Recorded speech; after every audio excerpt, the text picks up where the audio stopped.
السلام ورحمۃ اللہ تعالیٰ وبرکاتہ. ونصلي ونسلم على رسوله الكريم أما بعد.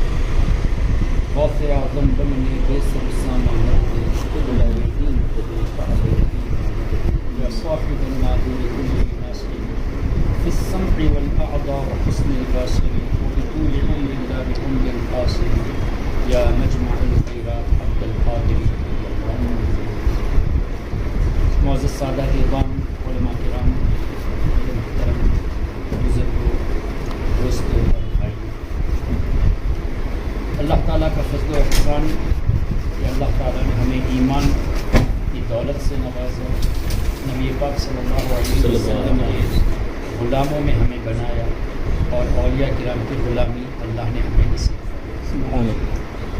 ہم سب جانتے ہیں کہ آج ایسا دور آ چکا ہے کہ ایمان لوٹنے کے لیے چاروں طرف سے کوششیں کی جا رہی ہیں، اور اس سلسلے میں کئی ٹاپکس ہیں گفتگو کرنے کے لیے، لیکن میں آج کچھ باتیں ترجمہ قرآن اس سلسلے میں پیش کرنا چاہوں گا. اللہ تعالیٰ نے قرآن کریم میں ارشاد فرمایا لئن اشرکت لیحبطن عملک، جس کا ظاہری لٹرل میننگ یہ نہیں کہتا کہ لٹرل میننگ یہ ہے، بلکہ لٹرل میننگ یہ بتاتے ہیں کہ اے نبی صلی اللہ علیہ وسلم، اگر آپ شرک کریں گے تو اللہ آپ کے عمل کو برباد فرما دے. سب سے پہلی بات تو یہ ہے کہ کیا ہمارے نبی شرک کر سکتے ہیں؟ جو نبی شرک کو مٹانے کے لیے تشریف لائے ہیں ان سے شرک ہونے کا تو سوال ہی نہیں. اور بخاری شریف کی حدیث میں حضور علیہ السلام نے فرمایا انا محمد صلی اللہ علیہ وسلم، انا احمد، میں احمد ہوں. محمد جس کی سب سے زیادہ تعریف کی گئی، احمد جو سب سے زیادہ اللہ کی تعریف کرنے والا. انا الماحی الذی یمحو اللہ بی الکفر، میں مٹانے والا ہوں، میرے ذریعے اللہ کفر کو مٹانے والا. جن کے ذریعے کفر مٹ جاتا ہے وہ کیسے شرک کر سکتے ہیں؟ لیکن آپ کسی بھی دیوبندی عالم کا ترجمہ دیکھیں، سورہ زمر کی غالباً یہ آیت ہے لئن اشرکت لیحبطن عملک، سب نے یہی ترجمہ کیا اے نبی اگر آپ شرک کریں گے تو اللہ آپ کے عمل کو برباد کرے. کسی اہل حدیث کا ترجمہ دیکھ لیں، یہی ترجمہ. اور کچھ ایسے لوگ جو عالم نہیں ہوتے، صرف لینگویج میں ماسٹری کیے ہوئے، عربک جانتے ہیں، انگلش جانتے ہیں، یا عربک جانتے ہیں، اردو جانتے ہیں، تو ڈائریکٹ ترجمے کو لے کر او نبی اف یو کمٹ شرک اللہ ول ڈسٹروائے یور ڈیڈز لیحبطن عملک. اب قرآن اور حدیث اس طرح ڈائریکٹلی سمجھنا آسان ہوتا تو مفسرون نے عربی میں نازل ہونے والے قرآن کی تفسیر عربی میں لکھی کیوں؟ قرآن تو عربی میں، حدیث بھی عربی میں، لیکن تفسیر قرطبی ہے، تفسیر طبری ہے، تفسیر بیضاوی ہے، تفسیر نصفی ہے، تفسیر قاسم ہے، در منصور ہے، کتنی تفاسیر ہیں، سینکڑوں تفاسیر ہیں. اسی طرح بخاری شریف کی دیکھ لیں تو کتنی شروحات ہیں، فتح الباری ہے، عمدۃ القاری ہے، ارشاد الساری ہے، مسلم شریف کی شرح ہے امام نووی کی.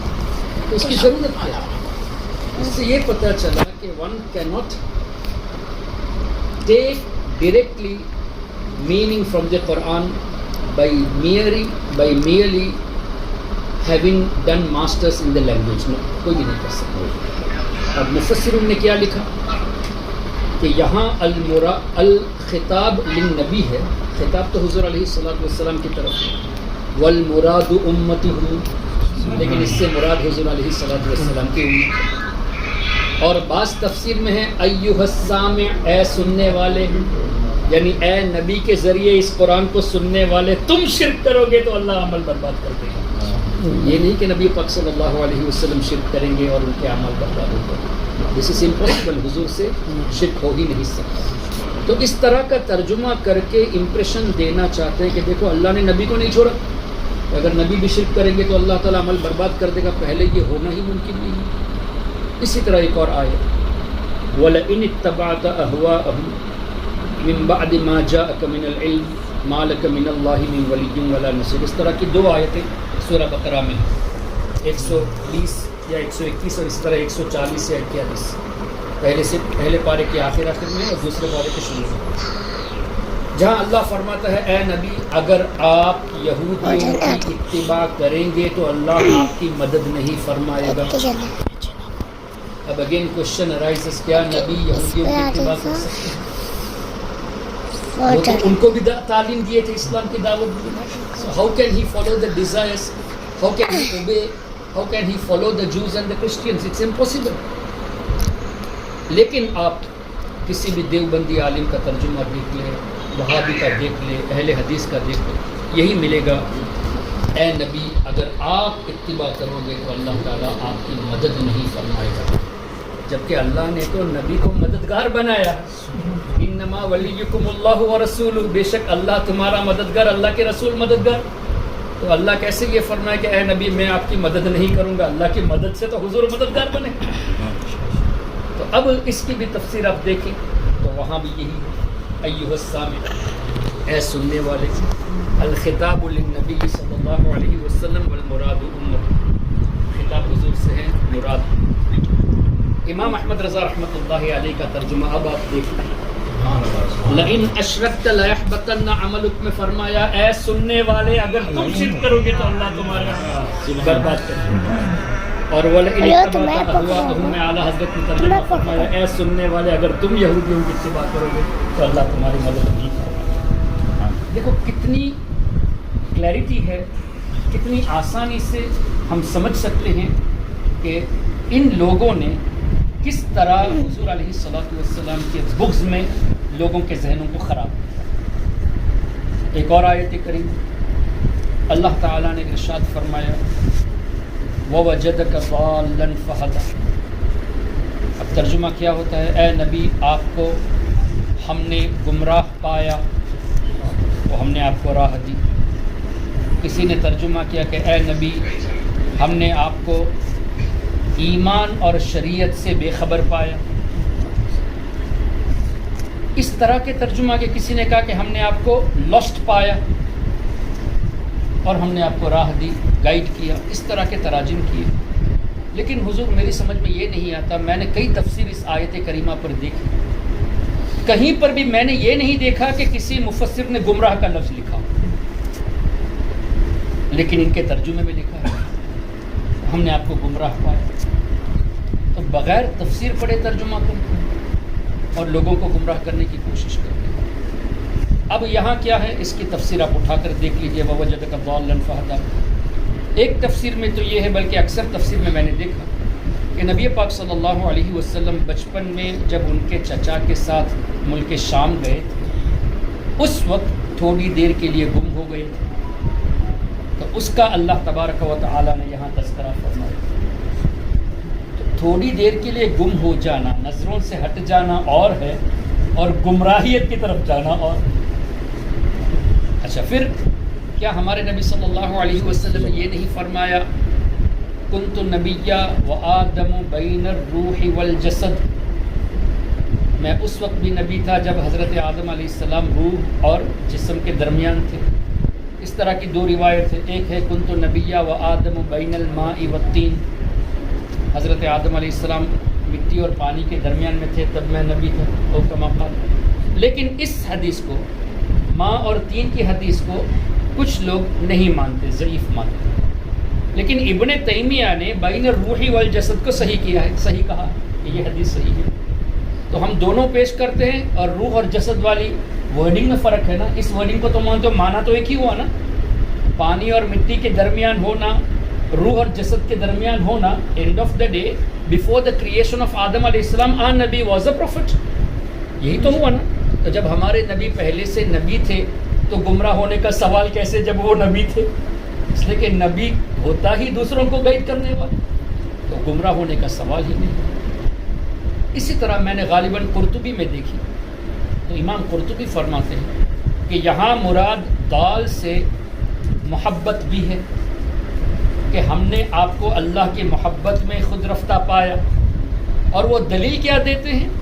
تاللہ انک لفی ضلالک القدیم، حضرت یعقوب علیہ السلام نے جب ارشاد فرمایا انی لاجد ریح یوسف، میں یوسف کی خوشبو محسوس کر رہا ہوں، جبکہ حضرت یوسف علیہ السلام خود تشریف نہیں لائے تھے، ان کے جبے مبارک کو بھیجا تھا، لیکن حضرت یعقوب علیہ السلام فرماتے ہیں کہ آئی سینس، میں ان کی خوشبو کو محسوس کر رہا ہوں، اس طرح قرآن کریم کی آیت کریمہ۔ اب کیا ہوا، تو وہاں ان کے گھر والے جو تھے پوتے وغیرہ، انہوں نے کہا کہ اے ابا جان یا اے دادا جان، آپ ابھی اس پرانی محبت میں ہیں یوسف علیہ السلام کے تعلق، لیکن جملہ ضلال ہی ہے یہاں، ووجدک ضالا اور انک لفی ضلالک القدیم، ضلال ہی کا لفظ۔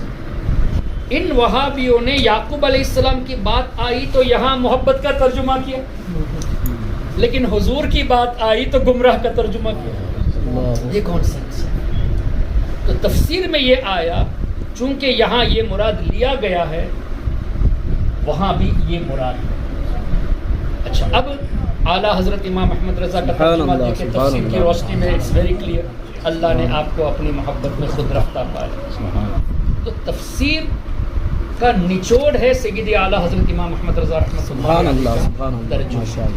تو اس طرح اور بھی آیتیں موجود ہیں، فار ایگزامپل اعلیٰ حضرت نے والنجم اذا ہوا کا ترجمہ فرمایا قسم اس تارے محمد صلی اللہ علیہ وسلم، یعنی محمد صلی اللہ علیہ وسلم کی قسم، لیکن جنرلی ترجمے میں آتا ہے نجم سے مراد تارہ، اسٹار۔ اعلیٰ حضرت نے نبی پاک صلی اللہ علیہ وسلم کی قسم کا تذکرہ فرمایا ترجمے میں۔ اچھا، ہمارے ذہن میں ایک بات تو فکس ہے الحمدللہ، ہمارے اکابر نے فرمایا ہے کہ اعلیٰ حضرت کا ترجمہ تفسیر کی روشنی میں، تو جب ہم نے دیکھا کہ یہاں یہ ترجمہ کیا ہے تو کچھ تو ہے، کہیں نہ کہیں اس کا تذکرہ ہوگا، تو میں نے کچھ تفسیروں کو دیکھا تو سیدنا امام جعفر صادق رضی اللہ تعالیٰ عنہ کے حوالے سے تفسیر ملی، انہوں نے فرمایا نجم سے مراد حضور علیہ السلام۔ تو اعلیٰ حضرت امام احمد رضا رحمۃ اللہ علیہ نے سیدنا امام جعفر صادق رضی اللہ تعالیٰ عنہ کی تفسیر کو رکھ کر اس طرح کا ترجمہ فرمایا۔ اور آگے بڑھتے ہیں، اللہ نے ارشاد فرمایا انا فتحنا لک فتحا مبینا لیغفر لک اللہ ما تقدم من ذنبک وما تأخر۔ اب اس کی کئی تفسیر ہے، نبی پاک صلی اللہ علیہ وسلم کی عصمت مراد ہے، حضور کے صدقے میں امت کی بخشش مراد ہے، لیکن ترجمہ ان لوگوں نے کیا کیا، اے نبی اللہ تعالیٰ آپ کے اگلے اور پچھلے گناہ معاف فرما۔ اچھا، ہم ان سے ایک سوال کرنا چاہتے ہیں، پچھلے گناہ معاف ہو گئے اکارڈنگ ٹو یو، تو اس کا مطلب حضور علیہ السلام پہلے گناہ کیے ہیں، اور فیوچر کے گناہ اللہ معاف کر دیا، تو اس کا مطلب فیوچر میں حضور گناہ کرنے والے ہیں جس کو ایڈوانس میں اللہ نے معاف کر دیا۔ اگر حضور علیہ السلام فیوچر میں گناہ کرنے والے ہیں تو اللہ نے یہ کیوں فرمایا میرے نبی کی اتباع کرو، تب تو گناہ پر عمل کرنا ثواب ہونا چاہیے۔ اگر حضور گناہ کرتے فیوچر میں تو اس گناہ پر عمل کرنا ہمارے لیے ثواب ہونا چاہیے، کیوں؟ اس لیے کہ اللہ نے فرمایا لقد کان لکم فی رسول اللہ اسوۃ حسنہ، حضور کو اسوہ حسنہ کے طور پہ اللہ نے بنایا ہے ہمارے لیے، تو حضور کو فالو کرنا اس میں ثواب ہے۔ تو اگر معاذ اللہ حضور گناہ کرتے ہیں تو ہم نے وہ عمل کیا تو ہم گنہگار تھوڑی ہوئے، ہم تو ثواب کے مرتکب ہوئے، اس لیے کہ حضور کی اتباع ہم نے کی جو اللہ کا حکم ہے۔ اب تفسیر کو دیکھتے ہیں، تفسیر میں مفسروں نے کیا ہی باتیں ارشاد فرمائی کہ یہاں مراد من ذنب امتک، حضور علیہ الصلوۃ والسلام کے امت کے گناہ مراد ہیں۔ اب اعلیٰ حضرت نے کیا ترجمہ فرمایا، اے حبیب صلی اللہ علیہ وسلم، اللہ نے آپ کو روشن پتہ عطا فرمائی تاکہ آپ کے صدقے میں آپ کے اگلوں کے اور پچھلوں کے گناہ اللہ۔ یہ کتنی کلیئرٹی ہمیں اعلیٰ حضرت کے ترجمے میں ملتی ہے، اور اس سے یہ بھی پتہ چلا کہ یہ لوگ ایسے ہی لینگویج کی بیس پر اور بکس کے بیس پر ترجمہ کر ڈالتے ہیں، اور جو لوگ ان کے ترجمے کو پڑھ کر یہ ذہن بنا لیتے ہیں کہ حضور سے تو شرک کرنا ممکن ہے، یہودی کی اتباع کرنا ممکن ہے، گمراہ تھے یہ بھی ممکن ہے، گنہگار تھے فیوچر میں گناہ کریں گے، اس سب کے امکان کو مان کر اپنے ایمان کو خراب کر دیتے ہیں لوگ۔ ظاہر ہے اویلیبل کیا ہے، انہی کے ترجمے زیادہ نیٹ میں اویلیبل، تو ہمیں چاہیے، آپ نوجوانوں کو چاہیے کہ کنز الایمان اعلیٰ حضرت امام محمد رضا کا ترجمہ جو تفسیر کی روشنی میں اس کو ہی پڑھے، اور اگر ہمارے دوسرے سنی علماء نے اس طرح کا ترجمہ تفسیر کی ہے تو پڑھے، لیکن اعلیٰ حضرت کے ترجمے کے بعد جو کلیئرٹی ہمیں تفسیر کے روشنی میں مل گئی، تو کوئی بھی علماء سنی عالم اگر کرے گا تو اسی کو بیس کر کے کریں گے. تو ہمیں چاہیے کہ جو اس بیس پر کیا گیا ترجمہ ہے اس کو پڑھے اور اس کو عام بھی کریں. میری آپ سے گزارش یہ ہے، اللہ نے اگر توفیق دی ہے تو یہ ارادہ کر لے کہ میں کل 10 قرآن کریم کا ترجمہ کنز الایمان خرید کر 10 لوگوں کو تقسیم کروں. جن جن لوگوں کا ایمان بچ جائے گا ان سب کا ثواب آپ کو. کسی میں طاقت ہے 100 کرنے کی تو 100 کر لیں. کوئی چاہتا ہے کہ چلو میں کم سے کم ایک ہی کروں گا، ایک ہی کر لیں، لیکن پروموٹ کرنے کی کوشش ضرور کیجیے. اس سے انشاءاللہ جب تک وہ پڑھتے رہیں گے آپ کو بھی ثواب ملے گا. اور آپ ریسرچ کے لیے، میں نے جو باتیں کہی ہیں چونکہ ریکارڈنگ بھی ہو رہی ہے، ریسرچ کے لیے آپ ان ترجموں کو سامنے رکھ کر دیکھیے گا تاکہ آپ اپنی آنکھوں سے دیکھ کر مشاہدہ کر لیں کہ کس طرح ایمان کو لوٹنے کی ان لوگوں نے کوشش کی ہے اور کرتے ہیں. Why? Because still they are publishing the same translations. تو ہمیں چاہیے کہ ہم اس پر توجہ دیں اور کوشش کریں اس بات کو اور آگے پہنچائیں تاکہ ہمارے نوجوان طبقہ یہ بچ جائے. اور خاص کر عورتوں میں اس کو پروموٹ کرنے کی ضرورت ہے. کیوں؟ اس لیے کہ عورتیں اگر سنبھل جائیں گی تو ہماری پوری فیملی سنبھل جائے گی. تو عورتوں کو بھی جو ہے نا ترجمہ کنز الایمان جو ابھی انگلش میں بھی اویلیبل ہے، اردو میں تو ہے ہی، اس کو پروموٹ کرنے کی کوشش کریں. اللہ تعالی ہم سب کے ایمان اور عقیدے کی حفاظت فرمائے. سبحانک اللہم و بحمدک اشہد ان لا الہ الا انت استغفرک و اتوب الیک. والسلام علیکم ورحمۃ اللہ. سبحان اللہ.